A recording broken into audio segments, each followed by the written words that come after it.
से लिखना पड़ेगा, जल्दी जल्दी लिख देता हूँ। जायगोट टोटिपोटेंट स्टेम सेल हो गया ये आपका। जायगोट से बने, बोलते जाओ, embryonic stem cell, Yes. Pluripotent stem cell, फिर Trophoblast.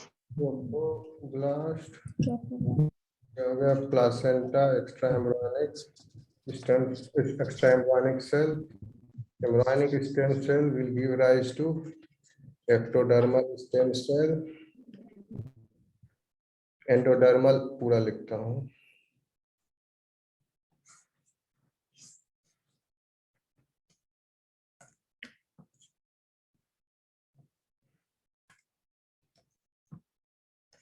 एंडोडर्म,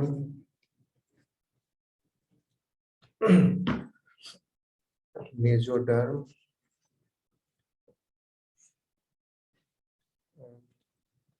एक्टोडर्म, ये सब क्या है? मल्टीपोटेंट स्टेम सेल है सब। एंडोडर्म, मेसोडर्म, एक्टोडर्मल ओरिजिन के सेल्स। अब देखिए वन बाय वन एग्जांपल देखते हैं सेल लिनिएज का। एंडोडर्म से कौन एराइज हो रहा है? तो एंडोडर्म से अभी आपको बताया ये लीवर आ रहा है। For example liver is coming from endoderm. Liver ठीक है, चलो कलर ठीक है। एंडोडर्म से आपका बना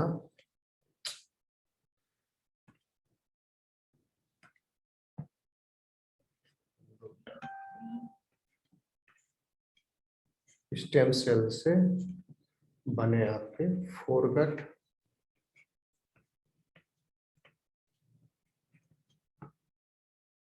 midgut,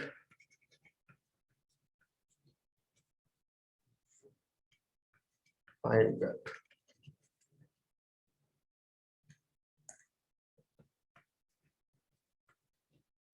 These are oligopotent stem cell.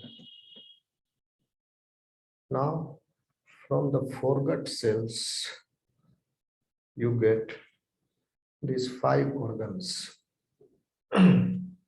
Number 1, lung. Number 2, liver. Number 3, gallbladder.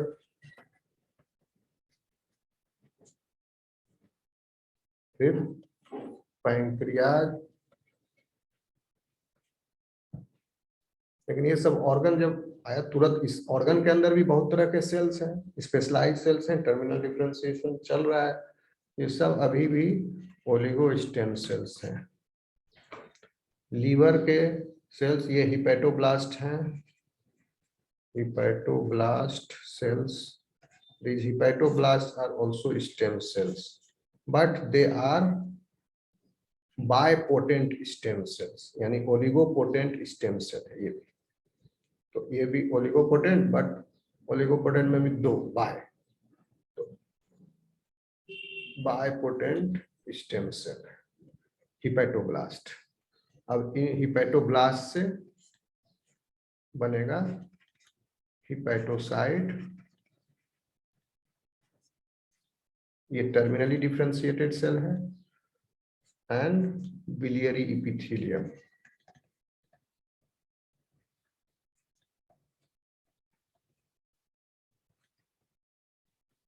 ये यूनिपोटेंट स्टेम सेल है। इस इपिथेलियम से फिर नहीं, ये वो नहीं, ये भी terminally differentiated cell, terminally differentiated cell.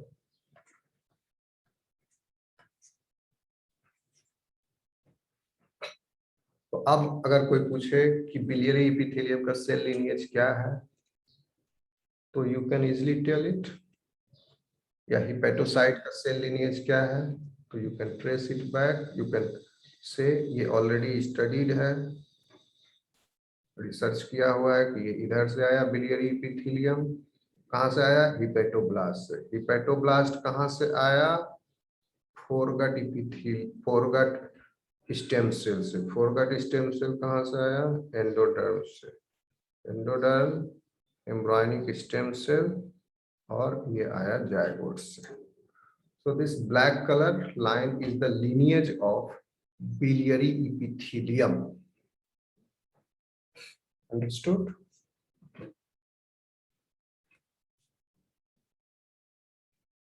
Okay, students. Yes, sir. Yes, sir. कोई सवाल है यहाँ तक? No, तो ठीक है। अब दूसरा एग्जाम्पल देखते हैं। दूसरा देखें, मेजोडर्म से। Yes, sir. बता दूं इसको? Yes, sir.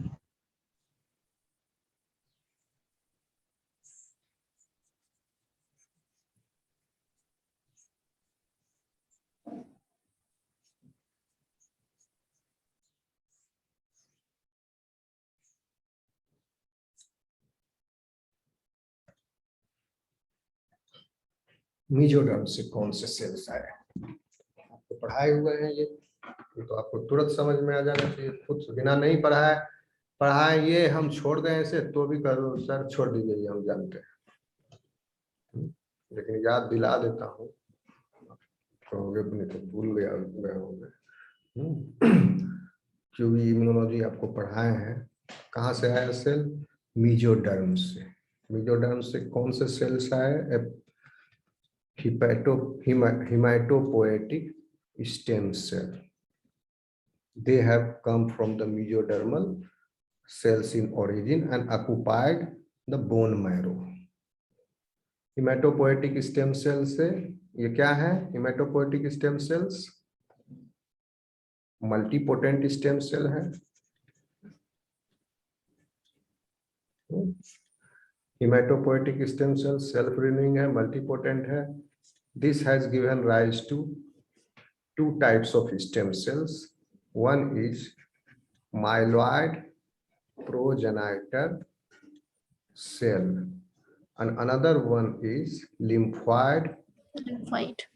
progenitor cell. Both these type of cells are again potent stem cell, but they are now specified. पढ़े थे स्पेसिफिकेशन, यहाँ स्पेसिफाइड है, but they are not determined yet, they are specified. तो commitment इनका हो गया यहाँ कि these cells will after this division, these cells will develop on to the cells which are myeloid in origin, and this cell will give rise to only those cells which are lymphoid in origin. Myeloid precursor cell से दो तरह, आप देखो पहले दो तरह के sales निकलते हैं, इधर माइलॉइड प्रिकर्सर नहीं, दो तरह बहुत, क्योंकि एक जो से फिर कई तरह निकलते हैं उसका वो एंसेस्टर है। तो आप डायरेक्ट जो है for simplicity, for the sake of simplicity आप ऐसे समझो, माइलॉइड प्रिकर्सर सेल से एक तरह का सेल आया आपका डेंड्राइटिक सेल, याद है? और माइलॉइड प्रिकर्सर सेल से what you have got is granulocyte monocyte precursor cell. Granulocyte monocyte precursor cell. Granulocyte monocyte precursor cell से बनते हैं आपके न्यूट्रोफिल,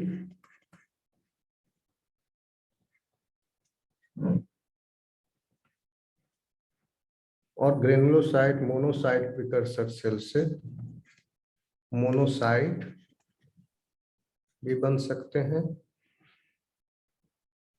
ये मोनोसाइट आगे चल के मैक्रोफाज बन जाएंगे, मैक्रोफाज भी बन जा सकते हैं मोनोसाइट से, और ये मोनोसाइट से डेंड्राइटिक सेल भी बन सकता है डिफरेंशिएट होकर।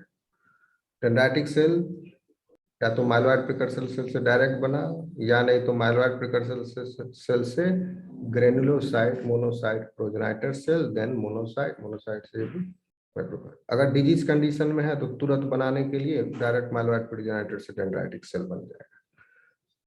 अंदर इन्फेक्शन का लोड कम है, बॉडी में नहीं है, तो ये नॉर्मल पाथवे, ऐसे थोड़ा बनने की जरूरत है तो कम ही बनेगा।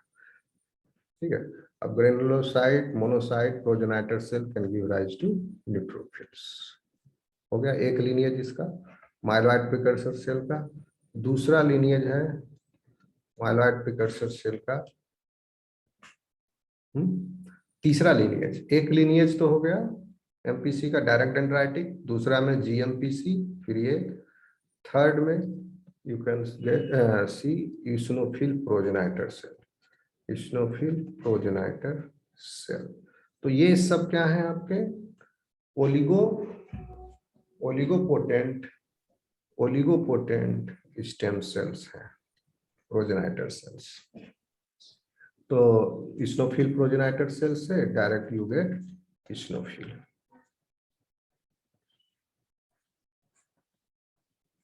This is unipotent eosinophil. फिर मल्टी यहाँ से माइलॉइड प्रोजेनाइटर सेल से एक है आपका बेसोफिल प्रोजेनाइटर, बेसोफिल प्रोजेनाइटर से बेसोफिल से मास्ट सेल भी बन सकते हैं। ठीक, तो मास्ट सेल का लीनिएज हो गया mast cell, basophil progenitor cell, myeloid progenitor cell, hematopoietic stem cell, mesoderm, then embryonic stem cell, then zygote. इसका रास्ता ये हो गया एमपी। समझ में आ रहा है students? Yes. Myeloid progenitor cell से एक और तरह का सेल निकलता है, नाम है उसका मेगाकैरियोसाइट।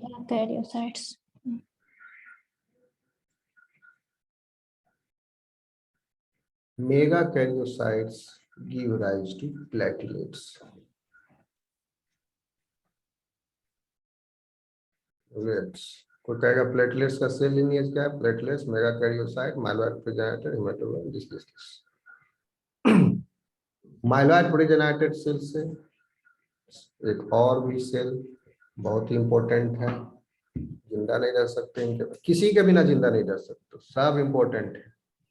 ओके, लेकिन एक जो इसकी वजह से अनीमिया हो जाता है, एरिथ्रोसाइट, सबसे प्यारा अपना आरबीसी, ये कहाँ से निकलता है? एरिथ्रॉइड प्रोजेनाइटेड सेल से। माइलॉइड प्रोजेनाइटेड सेल मल्टीपोटेंट हो गया। ठीक, फिर इससे आया आपका एरिथ्रॉइड प्रोजेनाइटर।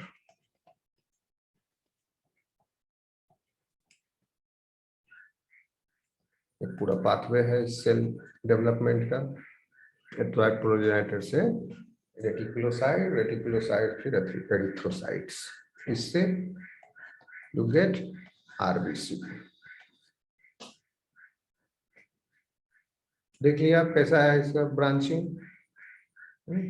लिम्फोइड प्रोजेनाइट, अब ये खत्म, माइलॉइड का हो गया। ओके, अब लिम्फोइड प्रोजेनाइटर सेल से आए आपके कौन से सेल्स? सबसे पहले लिम्फोइड प्रोजेनाइटर सेल से अगर तुरंत चाहिए नेचुरल किलर सेल, तो डायरेक्ट इससे भी बन सकता है natural killer cell, direct lymphoid progenitor cell से natural killer cell you can gate.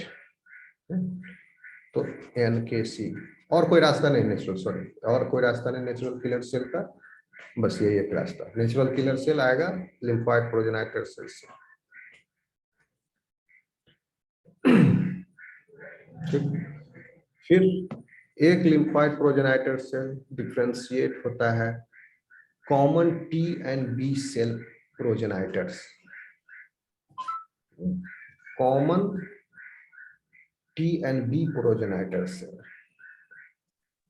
उसको कैसे लिखेंगे? Common lymphocyte progenitor cell. इससे फिर ये अगर थाइमस में चला गया डिफरेंशिएट होने के लिए तो that become T cell. Thymus में बोन मैरो में ही रह गया तो दैट बिकम बी सेल। फिर लिम्फोइड प्रोजेनाइटर सेल से you can dendritic cell as well.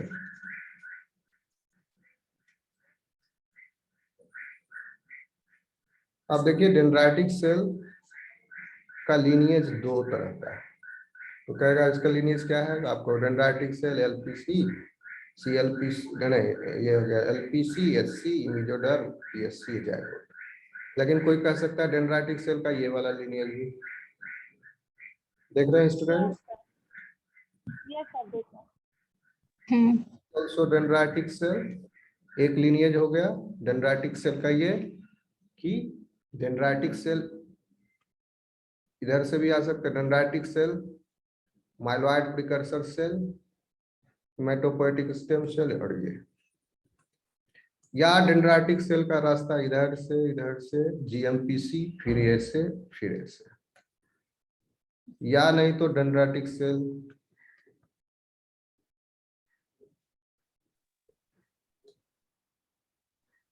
Okay.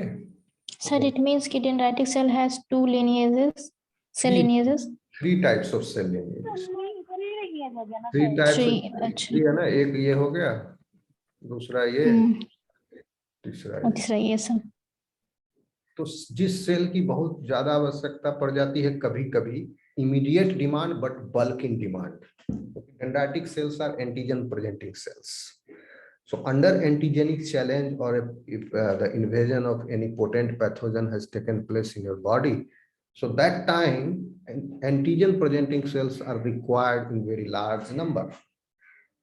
So that time, that's why these three types of cell lineages are there. All these three cell roots can be utilized to give rise to potent dendritic cells, which will effectively present the antigens which has just entered in your body. That's why कभी कभी जरूरत पड़ता है। अगर हमेशा बहुत sales की जरूरत पड़ती, जैसे कि आरबीसी, हमेशा RBC, millions of RBC produce daily in your body, हमेशा सतत अनवरत इनका बहुत रिक्वायरमेंट है, होते रहता है, तो उसके लिए सिंगल लिनिएज काफी है। हाँ, इस लिनिएज में 90% ऑफ द सेल चैनलाइज्ड होंगे, वो बात अलग है। आरबीसी का 90% of the haematopoietic stem cells इसी में चैनलाइज हो जाएंगे आरबीसी बनने के लिए, तो एक ही लिनिएज काफी है। लेकिन किसी का सडन डिमांड आ गया किसी cell particular type of cell, that's why 3 lineage, all these 3 serve that purpose. So is this clear? The second example, first example बता दिए लीवर और blood cells. Now will come to the third example. Hello students. Yes, sir. Yes sir. Sir LPC का हो गया ना? क्या बोल रही दीपा? नहीं समझ में आया दीपा, कहीं कंप्लीट हो गया ना? लिम्फोइड ओरिजिनल सेल का कंप्लीट हो गया ना? टाइप हाँ। तो नहीं समझ में आ रहा। सर ये एलपीसी का बोल रही कंप्लीट हो गया ना? हाँ तो सर यही तो लास्ट है। एमपीसी क्या? LPC sir, lymphoid progenitor cell का सर, ये बोली हाँ हाँ कंप्लीट हो गया ना, कंप्लीट, उनको हाँ लगा। हाँ हाँ हाँ एलपीसी कंप्लीट हो गया। लिम्फोइड प्रोजेनेटर पढ़ाए भी थे एक बार पहले भी। Yes yes sir, yes Complete हो सर। गया। अब हमारे थर्ड में इसको मिटा रहा हूँ।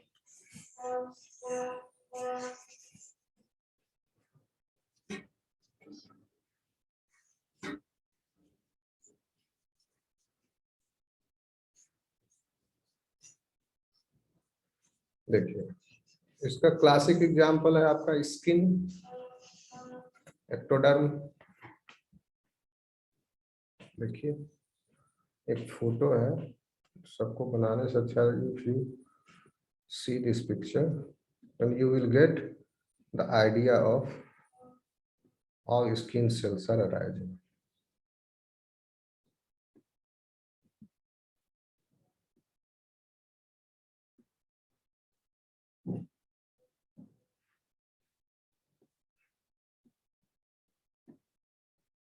दिख रहा है फोटो? हाँ सर, आ गया। इसको मिटा देते हैं, इसको मिटा दें, ऊपर वाला एक लाइन समझ लेना। ये Yes, sir. ये दोनों तो yes, explain कर ही दिए। एक्सप्लेन। अब ये एक्टोडर्म से आ रहा है, ये भी समझ ही गए हो तुम। अब देखो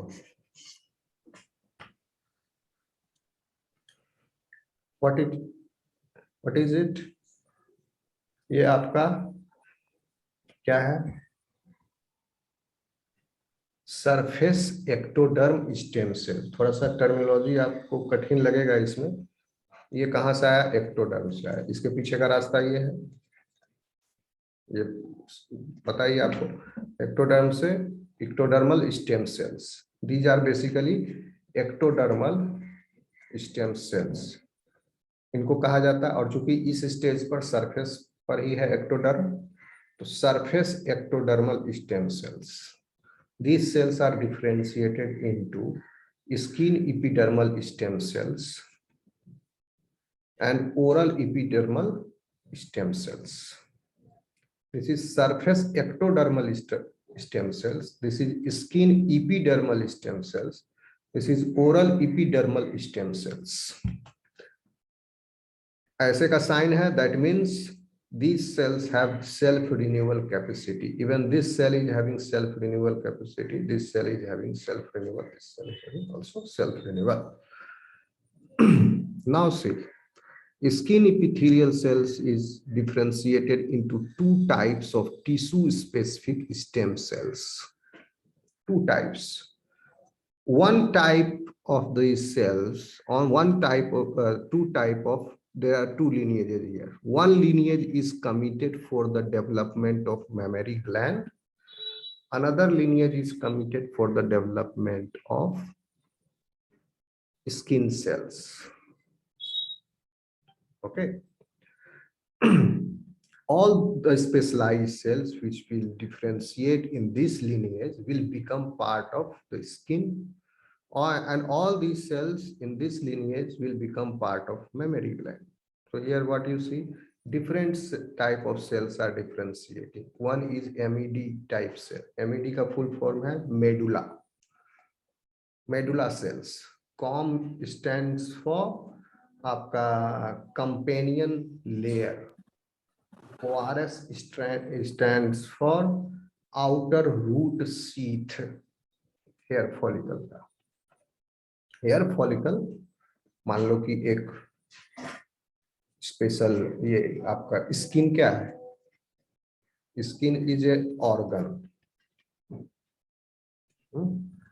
स्किन ऑर्गन के अंदर these are the structures, hair follicles. So these cells constitute hair follicle. These differentiated cells, medulla cells, आपका companion layer cells. ORS stands for outer root sheath cells.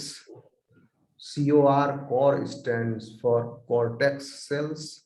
HU stands for, इतना याद रखने की जरूरत नहीं, बस बता दे रहे हैं. WHO stands for आपका Huxley's inner root sheath layer. CSH stands for आपका CSH, cuticle of hair sheath. This CSF जो है आपका this stands for cuticle of the hair salve. HE stands for Henle's inner root sheath. So different type of cells which constitute hair follicle, all these cells differentiate from this skin epidermal stem cells. Okay, the second lineage is tissue specific stem cells. These are, and then they divide and convert into progenitor cells. These are oligopotent stem cells. This level. Now these cells can give rise to these three types of special cells. DUC, Duke. This stands for ductal cells. Ductal cells Myo, MYO, myo stands for myoepithelial cells. ALV stands for alveolar cells of the mammary gland. ठीक, तो memory gland का formation हो गया. Now second, इसी surface ectodermal stem cell से, यहां से जो दूसरा लिनिएज बना था ओरल एपिडर्मल स्टेम सेल्स, इससे टिश्यू स्पेसिफिक स्टेम सेल आए. इनके अंदर भी दो तरह के tissue specific stem cell, both are self renewing. इन टिश्यू स्पेसिफिक सेल्स में मल्टीपल डिवीजन हुआ, they lost their self renewal capacity. Okay, and multiple division while the differentiation has started, and these special cells have arisen. AM stands for amyloblast cells. SI stands for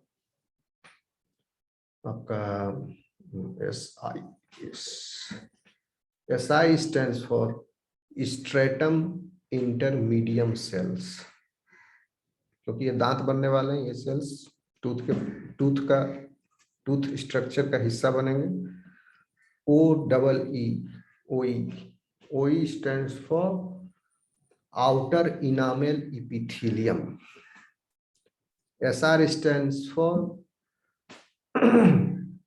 stellate reticulum cell. So this terminally differentiated cell will constitute tooth. Salivary gland, इसी का दूसरा lineage, oral epidermal stem cell का दूसरा lineage.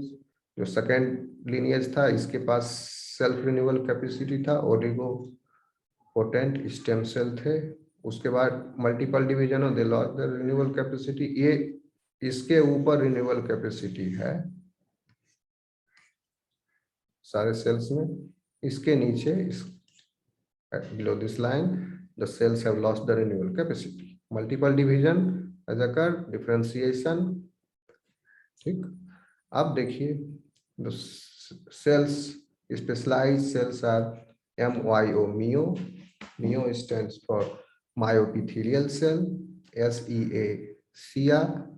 Serous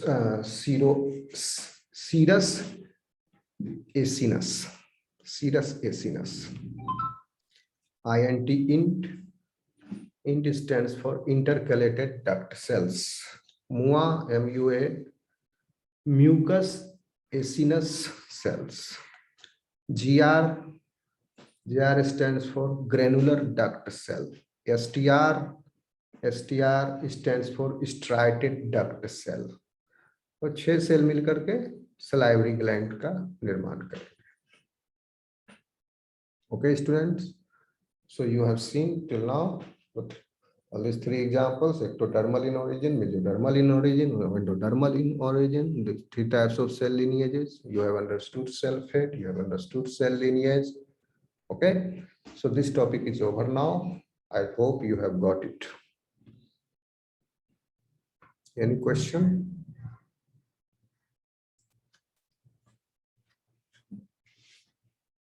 No, sir.